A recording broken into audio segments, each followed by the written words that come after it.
Muy buenas tardes, nosotros somos el grupo número 6, que está compuesto por Emerson Santana, Fernando Pozo, Rubén Trinidad y su servidor Oscar Guerrero.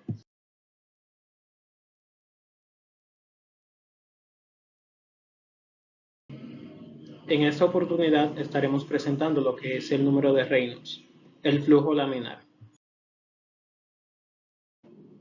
Es por ello que estaremos dando una pequeña introducción, una breve reseña sobre el científico que acuñó el término por primera vez.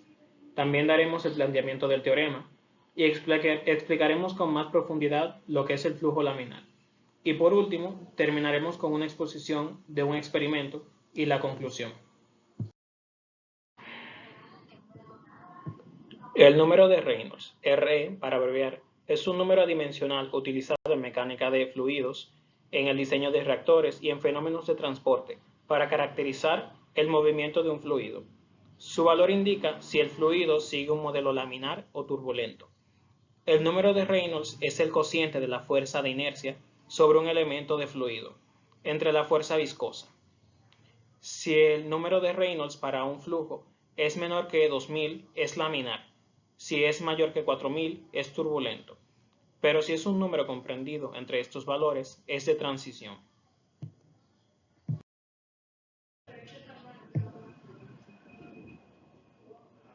El flujo laminar. Un flujo lento y uniforme se conoce como flujo laminar, el cual presenta un flujo de canal abierto.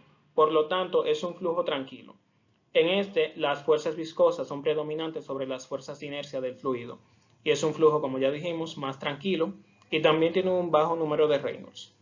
Cuando el número de Reynolds de un fluido es muy bajo, se presenta lo que es un movimiento de arrastre viscoso. En este, las fuerzas de inercia son casi imperceptibles. Un flujo más rápido y caótico, por su parte, es un flujo turbulento, en el cual existe bastante mezcla del fluido, y en este, las fuerzas de inercia predominan sobre las fuerzas viscosas. El número de Reynolds relaciona las variables más importantes que describen un flujo, que son la velocidad, la longitud del flujo y la densidad del fluido y su viscosidad.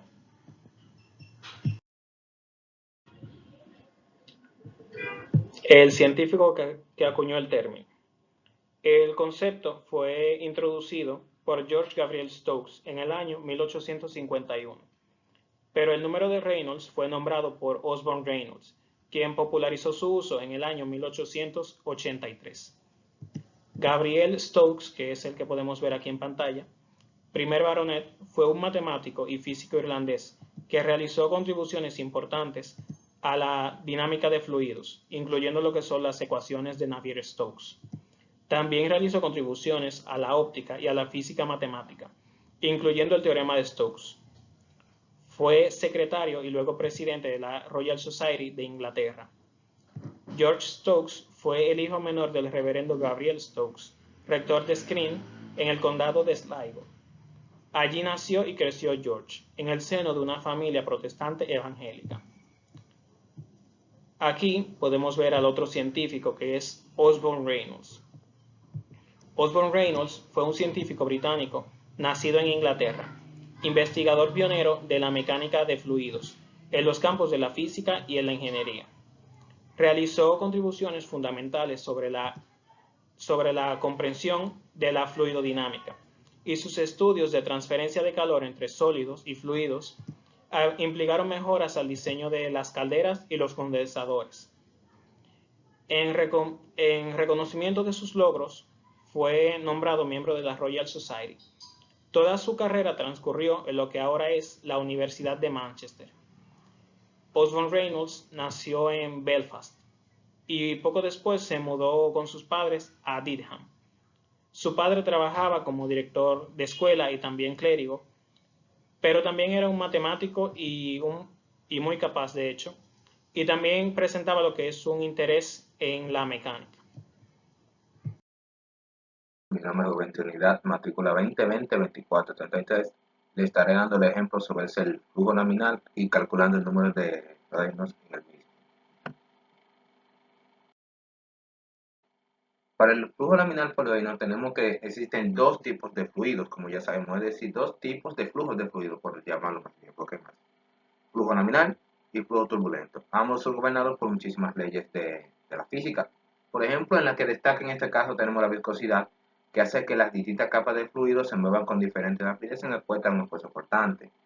Este esfuerzo relativo de capas es conocido como flujo laminar y es característico como un flujo estable, como básicamente un flujo que va en una sola dirección de manera uniforme, de manera, por ejemplo, como la de mi mano. No sé si aparece. A velocidades más altas el flujo se vuelve turbulento. Más adelante les tenemos un ejemplo. Aquí como tenemos, por ejemplo, como lo que les decía anteriormente, el flujo laminar y el flujo turbulento.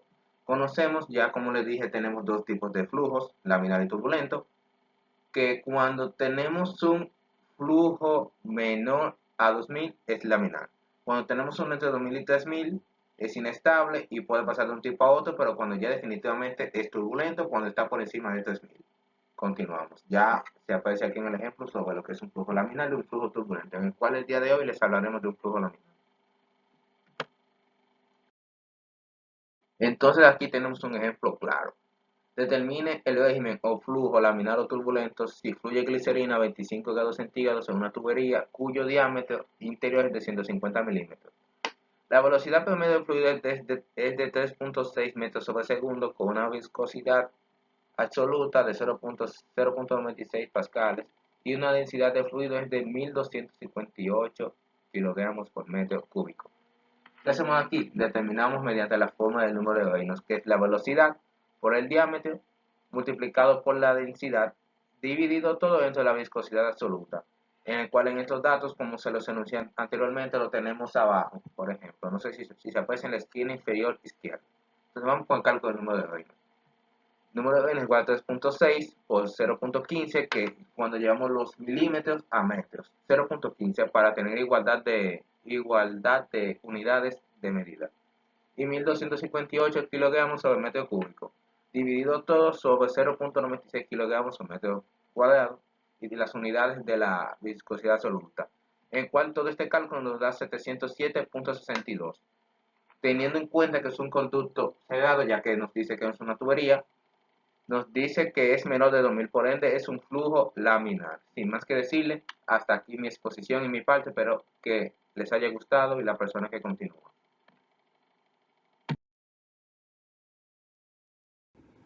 Saludos chicos. Hoy estaré hablando sobre el flujo laminar. El flujo corriente laminar no es más que el movimiento ordenado, estratificado o suave. En un fluido laminar, el fluido presenta una trayectoria laminar paralela sin entremezclarse, llevando así una trayectoria suave. A esto nosotros le denominaremos línea de corriente. El flujo laminar es típico de fluidos a velocidades bajas o viscosidades altas, mientras que el flujo de fluidos de viscosidad baja o velocidades altas o grandes caudales se le denominarán turbulentos. ¿Y cómo calculamos esto? Bueno, para esto existe una ecuación denominada número de Reynolds, que es un número adimensional utilizado en mecánica de fluidos, diseño de reactores y fenómenos de transporte para caracterizar el movimiento de un fluido. Su valor inicia si al flujo sigue un modelo laminar.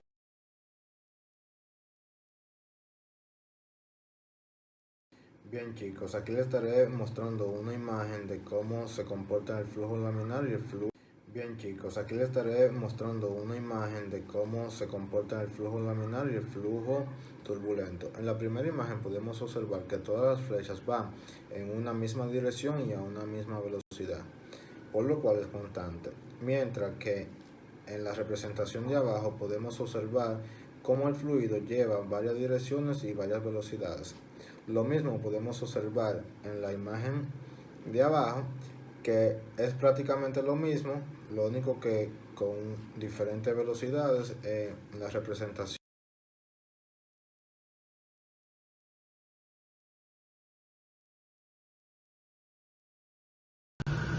Buenas, mi nombre es Fernando Pozo y yo le estaré con la parte del experimento en el flujo laminar.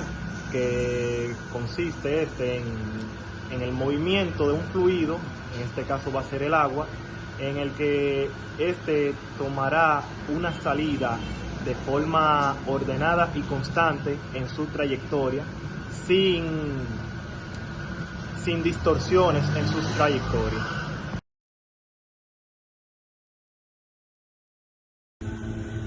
Bien, aquí voy a proseguir con el experimento con el globo ya lleno de agua, con la cinta adhesiva ya colocada, con el pequeño cuadrito en el centro para perforar con la navaja y así de esta manera demostrar el flujo laminar del globo.